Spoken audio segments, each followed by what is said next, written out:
What it do? Dream Team, it's your boy Neal back with another reaction video. We're here on Basketball Time Machine. Why I can't accept LeBron James as the GOAT. We're gonna jump in and see why he can't. Before we do, make sure you subscribe, ring notification bell, get a video a thumbs up so it gets suggested. Let's do this. Chance to take a 14-point lead into the locker room. Into the corner, wide open. Yeah. It happens to the best of them. Hey guys, this is Dominique Wilkins. Hey, this is Sean Kemp. This is Gary Payton. Hey, this is Pau Gasol. NBA fans, what's up? This is Vince Carter here. Hey, what's up? This is Matt Barnes. If you're an old school NBA fan like I am, make sure you check out the Basketball Time Machine with my man Sean David. Here we go. Hey guys, how's it going? Welcome back to the Basketball Time Machine. My name is Sean David. Thanks for tuning in. Let's talk some old school NBA basketball.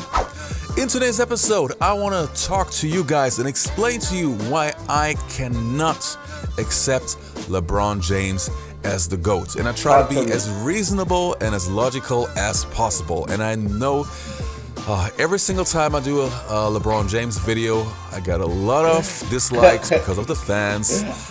But hey, we gotta be honest, and I gotta give you my honest opinion. But before we start with this episode, yeah, man, you gotta give your honest opinion. But why you can't accept LeBron is the GOAT to me, but if LeBron not the GOAT to you, that should be fine. Like, people shouldn't get upset about people not having the same GOAT.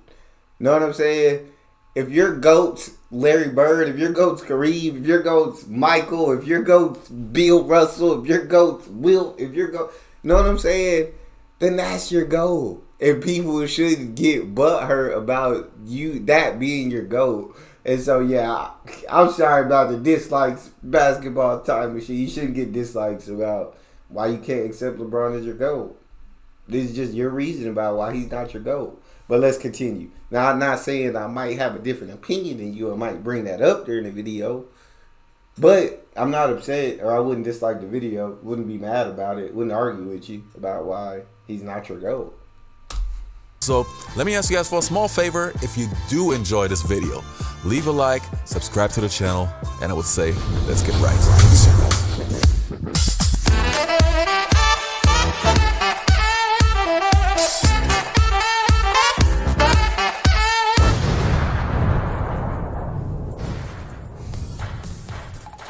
Now, how do I want to start this video? I want to show you a couple of clips with some LeBron James sequences, and some of the commentary is pretty rough because those are clips that I found on the internet from guys who talk over the clips, and I'm not as mean as they are, but still, let's take a look because to me it's more about what we actually see than what we hear. So let's take a look. I'm excited. They launch it down. Picked up, knocked around. And the first half comes to an end.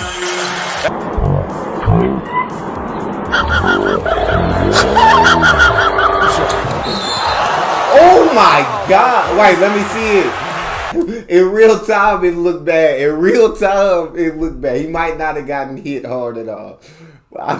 In real time, it does look bad, god dang it. Foul by Green. On James. And Richard Jefferson in the face. The theatrics LeBron James put in it. Nah, he got hit. Nah, that one LeBron got hit, dog. That Draymond Green hit that man, dog. Look at this. LeBron James put in it. That's a clothesline. That's definitely a clothesline, dog. All right, keep it going. I mean, that was Keanu Reeves like. I mean, he pushed him, but flagrant? That's not a flagrant. Come on. What kind of league are we becoming? Deflected by James. And an offensive foul called on Jokic. A complete embellishment by James. Away from LeBron. 6 early turnovers that has ruined last touch. Hard trap. You're going to see it right there. Now it comes down to whether or not the ball definitely is off LeBron James. Very simple call this. Look. Look at that. Oh my goodness. Oh my God. Hey, buddy, did you bring a passport with you? All right, now I want to give you 4 reasons, and I would have a lot more, but I want. Those are some funny clips. Those are some good clips, dog. That one Draymond actually busted him, but the other ones, yeah, he probably selling. Oh, he was definitely selling and exaggerating and even flopping on one or two. In that travel. Those were good clips. All right, continue. My bad. I want to keep the video not too long. 4 reasons why I cannot accept LeBron James. Now, number 1 is his fundamental flaws. Now, as we have seen in the clips before, he travels a lot. And don't get me wrong, most of you guys know Michael Jordan's my favorite player of all time, blah, blah, blah. And even Michael Jordan travels. So I don't want to pretend that Michael Jordan was perfect. Obviously, he also traveled just as any other NBA player. But there was a balance, a healthy balance. It did not happen every game. It did not happen every 2 games. It took a lot of games before that happens. And with LeBron James, you have so many travels. And it's not only that he travels, but the way he travels. Sometimes it looks like rules don't matter to him. And yes, of course, I understand that in today's NBA, that happens with a lot of players. And it's driving me crazy. And it's also part of the reason why I don't enjoy today's NBA basketball anymore. Why are there rules if referees don't whistle the game right? And that's also another thing. Don't want to switch the topic too fast, but okay, you don't see travels and all that kind of stuff, but you give a technical foul if somebody just moves his hand. It's mind-boggling. I do agree. Refs do annoy the living life out of me, dog. Like, it is frustrating when the calls against your team. It's like, bro, that call don't never get called, or bro, like the calls ain't the same both ways. They're like, bro. And they give out technical fouls for everything. I do find that extremely frustrating. I understand refs don't want the game to get out of hand, but the calls that they give out, man, sometimes are just absolutely ridiculous for these takes. But anyway, coming back to LeBron James, yes, his traveling is just too much. And also, when you dig deeper into his game, if you really compare his fundamentals to a Michael Jordan or to some other great players, you see that he was missing college. Now, I'm not saying that LeBron James doesn't have good fundamentals. They are solid. Yeah. But in order for me to be the GOAT, the greatest of all time, fundamentals are so important. It's not only athleticism. Okay. To me, to be the GOAT, you have to be perfect or almost perfect in fundamentals and athleticism. That's the perfect combination. Giving you reason number 2.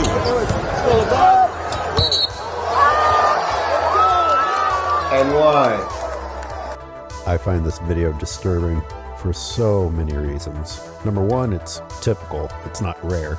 2, look at the defender fleeing, getting away, only to have LeBron flail and flop in the air without being touched. Next is when the whistle is blown. After LeBron James has landed from his flop.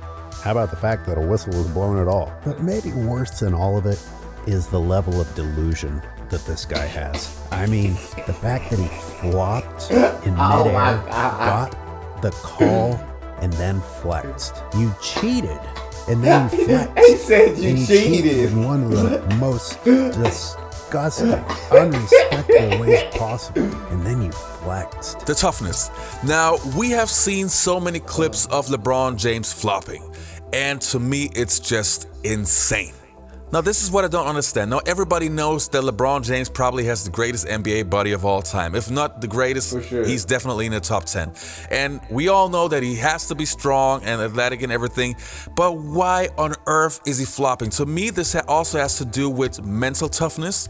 I see where he's coming from. But I think it's a frustration because what he said, like, LeBron has one of the greatest bodies of all time. So a lot of the time he gets penalized, like, for having that body, where there's a lot of calls that a smaller guard or a smaller player may get because, you know what I'm saying? Because they're smaller, so the contact is more obvious. Whereas LeBron, if he doesn't sell, if he just uses his body and he doesn't sell the contact, refs ain't gonna call it. They're not gonna make the call. They just go, you're good. You didn't get hit. You're straight. No, we're not calling that. And it's like, so it's like that. I'm getting penalized for just being bigger. And so that's when you start, you know what? Well, every time I get touched, I'm going to start selling things. And I'm going to start over-exaggerating. Because I'm going to get the same calls that player getting. You feel me? But I think, yeah. And I feel like Shaq, to an extent, same as well. Like, because he was bigger than everybody, like, you don't give him the same calls that you give to everybody else. And that can be frustrating when you see somebody getting a lot of the calls and you're like, well, on the other end, that happening to me, but I'm not getting that. If you are raised and trained in a different way, you also have a mental toughness that you would never show such a weakness. You know, of course, again, showing both sides, there are also players like Dennis Rodman back in the day, who also used to flop, and I love that guy, but still it had a different feel to it because it was Dennis Rodman who, to him, it was more strategic and flamboyant, and the whole package, it felt different. And I know that not everybody can understand it, but that was just Dennis Rodman.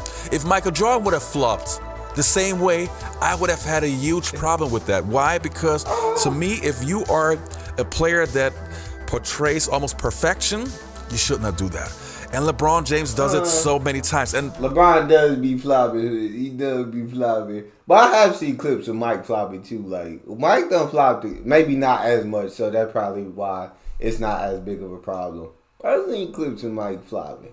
The amount of flopping and the quality of flopping, it's so terrible. Like, it makes me really dislike the guy in those moments. And don't get me wrong, I don't dislike LeBron James as a person. I don't like him, don't dislike him as a player in general. But those moments, they are so cringeworthy, and I just hate to see it. I always take a look at the audience and the other players, his teammates, and you can see that they also dislike it.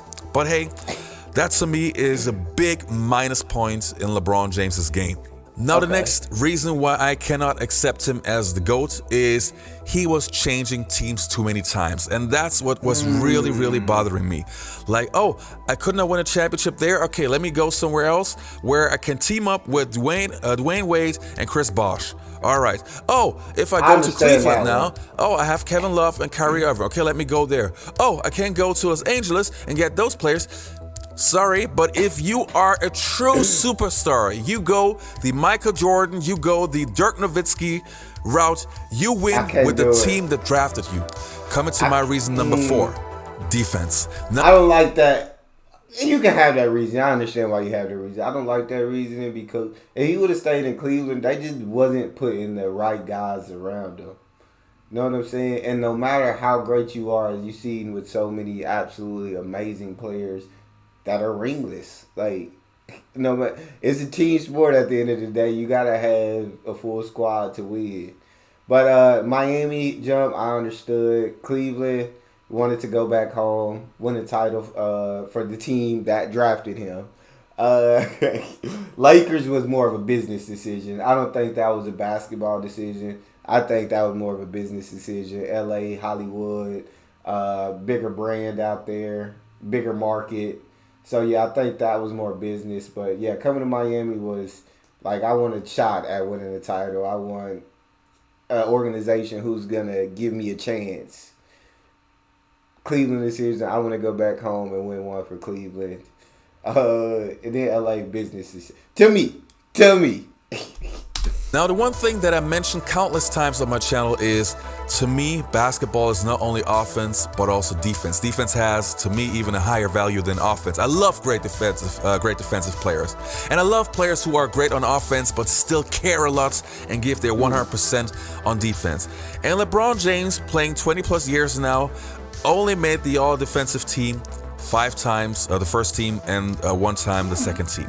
Now, we have to understand, LeBron James entered the NBA before he was 20. So he had at least 11 to 12 years where he was physically capable of guarding the best player on the opposing team, where he had all the time in the world to show 100% of effort. And with that body and that physical attributes that he has, sorry, but that guy should have been on the first team at least 10 times. And you could see that already in his mid-20s, he started to, start to slack on defense. I mean, there are so many clips where he literally pulled James 20s Harden or moves and mid-30s. gave up on defense, gave up on his teammates. And sorry, that I thought you were going to say mid-30s. Because you showing the Lakers highlights. That's mid-30s. But okay. show me a handful of clips of got Michael you. Jordan or Larry Bird or any other superstar. You guys don't do that. And that really, from a basketball standpoint, and I get it, there are so many LeBron James fans, and I understand he can dunk and he has that and that. I understand. But sorry, if you just go by the package that the greatest player of all time should have basketball-wise, you can't be an average or just a good defender. You have to be great. So, same rules go to everybody. And if I would have to drop in the number 5 reason, Michael Jordan, but that's a different story. Anyway, you guys, I know this video will not appeal to everybody. I know I will get a lot of dislikes, but I cannot stand when people call him the GOAT. It's just disrespectful to other players who not only have accomplished more, that should not always be the main criteria, but players who did not change teams all the time, who were better defenders, who have better fundamental games. But hey, different story. Let me know in the comments below what you think, guys. See you next time on the Basketball Time Machine. I respect his opinion. On why he doesn't have LeBron James as a GOAT. Of course, disagree. I mean, LeBron is the GOAT to me, dog. Like, you talking about accomplishments, you're about to be in every record book in the league. You feel me? First guy to lead a team, both teams on the floor in a series in like all categories, points, rebounds, assists. Well, you gotta do that much for the team, man. You can take a play or two off on defense. You can take some time. But I'm not. There has been clips and there has been times where it seemed like LeBron just wasn't giving it his all on defensive end.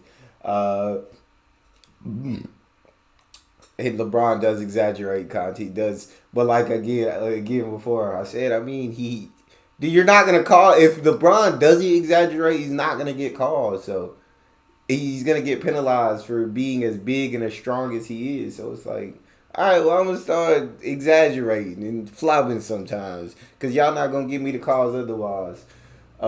Switching teams. I already told you how I felt about the switching teams. And then I forgot the other reasoning. Oh, the traveling. That one didn't bother me. But, like I said, it doesn't have to be. LeBron's not for everybody. Today's NBA isn't for everybody. Mike's not for everybody. Back then, NBA isn't for everybody. People like different things, and it wouldn't bother me to get. I don't care who you think is a GOAT. It shouldn't bother you, no matter who people have as their GOAT. I don't feel like that's just who's greatest. Who from their perspective, in their eyes, who's the greatest to them. But that's all we got. Make sure y'all subscribe, ring notification bell, get a video a thumbs up so it gets suggested. It's your boy Neal. Out.